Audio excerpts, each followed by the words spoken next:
Ridiculous. How can you say that? This is not fair. ऐसी कोई करता है क्या? अयो क्या हो जी? हद है सर, ऐसा कोई करता है क्या? ओए पर हुआ क्या? अरे सर, आज मेरी बेबी का बर्थडे है और मेरा बॉस मुझे न्यूज़ कवर करने भेज रहा है। बर्थडे से ज़्यादा मेरे बॉस को न्यूज़ कवर करना इंपॉर्टेंट है। वाइफ का बर्थडे और तुम इधर? ओए जिंदा, लगता है आज कोई भूखे पेटी सोने वाला है। हंसो, तुम लोग भी हंसो, यहाँ किसी को कुछ नहीं पड़ी है। ये हम रिपोर्टर भाइयों की गलती है जो भूख प्यास छोड़ के, घर बार छोड़ के लेकिन न्यूज़ कवर कर लेते हैं। पर क्या फायदा इतनी मेहनत करने का? हमारी जनता कभी कुछ सीरियस नहीं लेती है क्या? ये सब तो जिंदा लाशें घूम रही है, जिंदा लाशें। ऐसा नहीं है भाई, हमें फर्क पड़ता है। वहाँ सरहद में बैठे हमें आप ही के जरिए तो मालूम करता है कि हमारा भारत देश सुरक्षित है या नहीं। जाने दो ना सर, ये सब बोलना आसान है। कभी एक दिन मेरी जिंदगी जी के देखो, 2-2 दिन तक फैमिली को मुंह तक नहीं दिखा पाता। मेरी जिंदगी इतनी आसान नहीं है सर, आप लोग नहीं समझोगे सर। हम नहीं समझेंगे, हम पहुंची। अरे तुम नसीब वाले हो, न्यूज़ कवर करने के बाद एटलीस्ट अपने घर पे जाते हो, उनसे मिलते हो, उनके साथ वक्त बिताते हो। और यहाँ हम छुट्टी के इंतजार में बैठे रहते हैं। सही कहा सिंह साहब। सिंह साहब के बड़े भाई भी फौज में थे। वो गांव में अभी अकेले रहते हैं, लेकिन जब वो फौज में थे अपनी देश की रक्षा करते करते उन्होंने अपना एक हाथ भी गंवा दिया और इसीलिए उनको जल्दी रिटायरमेंट लेना पड़ा। लेकिन उन्हीं की देशभक्ति से प्रेरित होकर सिंह साहब भी फौज में भर्ती हुए थे और उसके बाद उनके बड़े भाई का सिर फक्र से ऊंचा हुआ। पर अब वो भी बुढ़ा हो गया है यार, और अकेला भी। पता नहीं एक हाथ से कैसे परिवार को संभाल रहा हो। क्या हाल हुआ होगा बेचारे का, कैसे रहता होगा।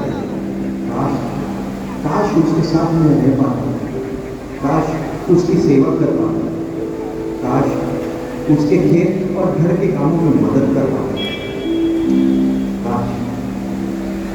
भाई साहब, ये काश ही है जो कई फौजियों को जीने की प्रेरणा देता है। इस काश की चाह में मेरे कई भाई सरहद पर घास में रह गए। अब अपने सूरज को देखिए, सरहद से चिड़िया लिख लिख कर अपने प्यार का इजहार किया और अपने दिल को अपनी दुल्हन बना दिया, और मेहंदी का रंग उतरने से पहले ही सरहद ने उसे ड्यूटी पे उतार दिया। हाँ विक्रम, पर यही मेरा भी लगता है।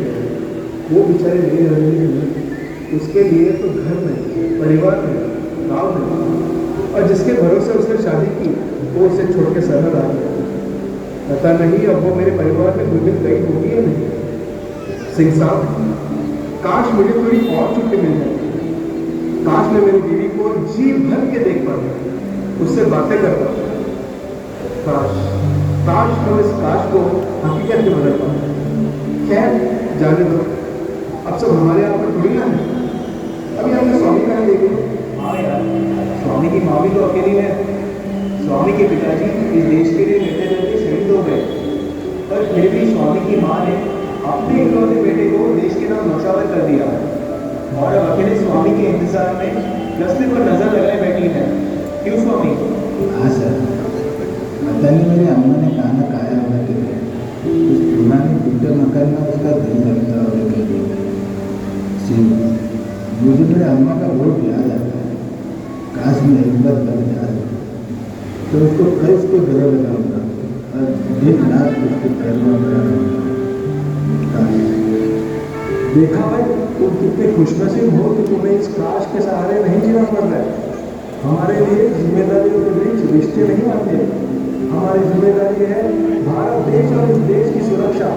हमारे लिए तो बस नेशन फर्स्ट, ऑलवेज फर्स्ट। और तुम और क्यों बीवी की बर्थडे में नहीं रो रहे हो? मानता हूँ कि आप लोग बहुत सेक्रीफाइस करते हो, पर आप तो फौजी हो और मैं तो एक आम इंसान हूँ। मैं क्या कर सकता हूँ इस देश के लिए? अरे भाई, तुम लोग यही गलत सोच रखते हो कि देश की सेवा करने के लिए मिलिट्री, आर्मी जैसे डिफेंस सेक्टर में ज्वाइन करना पड़ता है। अगर दिल से इच्छा हो तो इस देश का हर नागरिक इस देश के लिए अपना कंट्रीब्यूशन दे सकता है। शुरुआत करो अपने घर से, अपने घर को साफ रखो, अपने मोहल्ले को साफ रखो, देश अपने आप साफ हो जाएगा। राइट, छोटे छोटे एनजीओ का हिस्सा बनो, किसी भी एक अनाथ या गरीब बच्चे को पढ़ाने की जिम्मेदारी सरकार को नई संकल्पना और योजना में सहयोग और योगदान दो। पूरे हफ्ते में सिर्फ एक दिन किसी को मदद करने में बिता, देखो देश कैसे तरक्की करता है। पर ये सब इतना आसान नहीं है सर। भाई साहब, अगर माँ निजाम ने भी ये सोचा होता कि मैं सिर्फ खाना बनाऊँ, मेरे परिवार को संभालूँ और पति की सेवा करते करते मर जाऊँ, तो क्या आज इतिहास बनता? अरे उस शेरनी ने अपने बच्चे को इस कदर तालीम दी, इस कदर तैयार किया कि उसके बच्चे ने इतिहास रच दिया। बताएं कौन? छत्रपति शिवाजी महाराज। वैसे ही अगर तुम भी अपने बच्चों को, अपने आने वाली पीढ़ी को इस कदर तैयार कर सकते हो कि वो भी इतिहास बना दो। आखिर अपने बच्चों को एक अच्छा नागरिक बनाना भी तो इस देश की प्रगति में अपना योगदान है।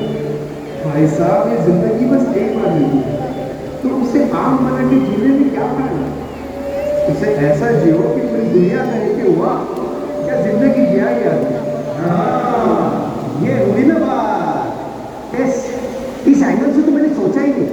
थैंक यू, आपने तो मेरी सोच को एक नई दिशा दे दी। चलिए श्रीमान, एक तरफ हो जाइए, चलिए जगह दीजिए।